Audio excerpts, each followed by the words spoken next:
इस वक्त मैं मौजूद हूँ देवास के इटावा क्षेत्र में, जहाँ पर दो कॉलोनी के बीच में ये नाला बह रहा है और एक कॉलोनी का नाम है आरएस ग्रीन और एक है डागा। दीपक जी, ये वही नाला है जिसके कारण कल पानी पूरा जल जमा हुआ था वहाँ पर?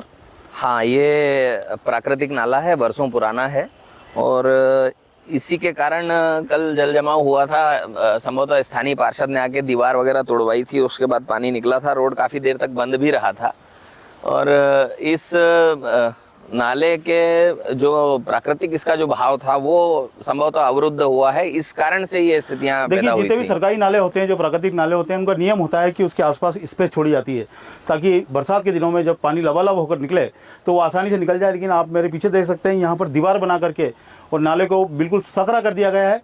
देवास में ये फैशन चल पड़ा है एक तरह से कि जितने भी सरकारी नाले हैं उन पर कब्जा करने का प्रयास किया जाता है, उसमें से ज़मीन हथियाने का प्रयास किया जाता है और उसका खामियाजा भुगतते हैं यहाँ के नागरिक। कल यहाँ पर 4 घंटे तक देवास उज्जैन रोड पर जाम लगा रहा, जिसकी वजह से नागरिकों को भारी परेशानी का सामना करना पड़ा। और इसलिए हम यहाँ पर आए हैं बताने के लिए कि हम अगर प्रकृति से छेड़छाड़ करते हैं तो उसकी क्या स्थिति होती है। आप ये देख लीजिए, ये 2 कॉलोनियाँ हैं, 2 कॉलोनी के बीच में नाले को नाली बनाकर रख दिया है। दोनों कॉलोनाइजरों ने दीवार बनाई है और बीच में नाले का जो पानी निकलने का रास्ता है वो इतना सकरा कर दिया है कि वो अब आसानी से निकल नहीं पा रहा है। जब आगे पानी आसानी से नहीं आगे बढ़ेगा तो पीछे जल जमाव की स्थिति बनेगी, जो कि कल इटावा बस स्टैंड पर जो स्थिति बनी थी वो इस वजह से बनी थी। जो जिम्मेदार लोग हैं उन्होंने यहाँ पर कभी ध्यान नहीं दिया। जब दीवारें बनाई जा रही थी उस समय इनको रोका जाना था, लेकिन बाद में जब ऐसी स्थिति होती है तो उसके बाद छोटी दीवार का एक हिस्सा तोड़ करके पानी निकालने का प्रयास किया। इस तरह से देखिए इतनी सी नाली बची है, 2 कॉलोनाइजरों के बीच की ये दीवारें हैं और दीवारों को बना करके नाले को स्थान दिया गया है।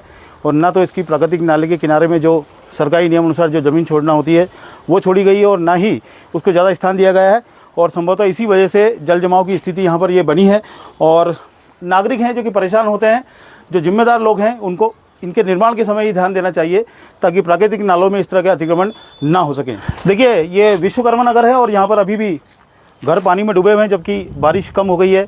और ये जो जल जमा हुआ है उसका ये कारण है कि नाले में जो प्राकृतिक रूप से जो पानी जाना था वो कितने छोटे चैनल के थ्रू निकाला जा रहा है। देखिए आप, एक ये छोटा सा चैम्बर बनाया गया है यहाँ पर और इस चैम्बर के माध्यम से इस पानी को नाले में डाला जा रहा है।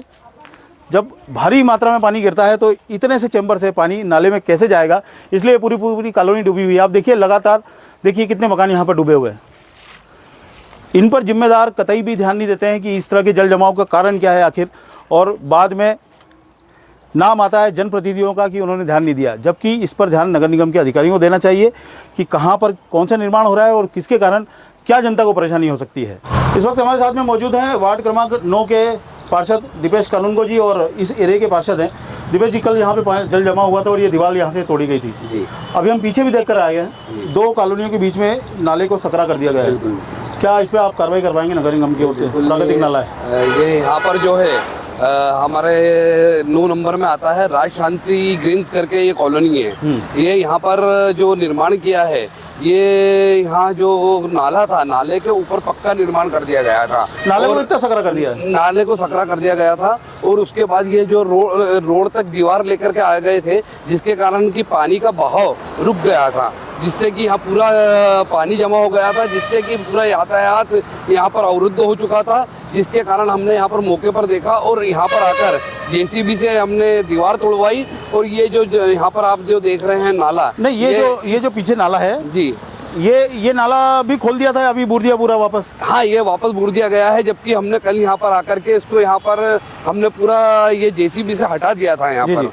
अच्छा देखिए दीपेश जी, आप जहाँ खड़े हैं इस समय, रोड की मियाद यहाँ तक है, वो सामने एक छोटा नाला है। बिल्कुल, लेकिन इन दीवार उन्होंने पूरी पुलिया तक बना दी। ये जो निर्माण कार्य करा है पूरी तरह से अवैध रूप से करा गया है और मुझे ये समझ में नहीं आ रहा है कि कैसे यहाँ पर ये कर दिया गया है।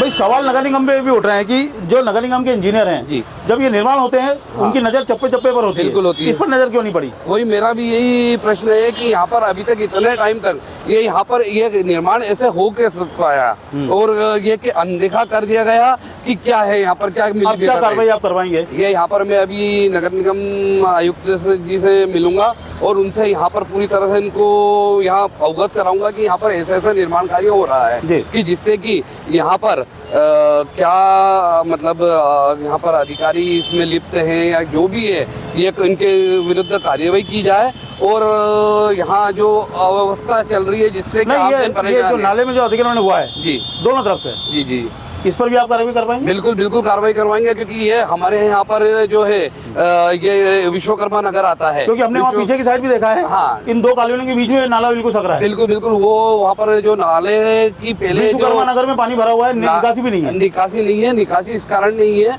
क्योंकि ये जो नाला पहले चौड़ा हुआ करता था उसको कितनी सकरा नाली कर बना दिया दिया, नाली बना दी है। उसको नाले को नाली का रूप दे दिया गया है कि जिससे कि वहाँ पर ये जो रहवासी लोग परेशान हो रहे हैं। तो देखिए देवास में इस तरह से बेतरतीब विकास की गाथा लिखी जा रही है, जिसमें जितने भी प्राकृतिक साधन हैं उनके ऊपर अतिक्रमण किया जा रहा है, उसकी लाखों करोड़ों की भूमि को दबाया जा रहा है, जिसके कारण जब प्रकृति नाराज होती है तो जल जमाव जैसी स्थिति उत्पन्न होती है, क्योंकि पानी जब गिरता है तो उसको रास्ता जरूर चाहिए।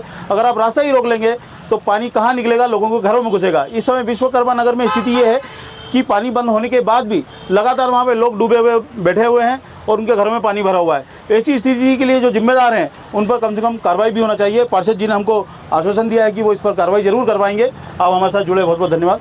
देवास लाइव के लिए सौरभ सचान।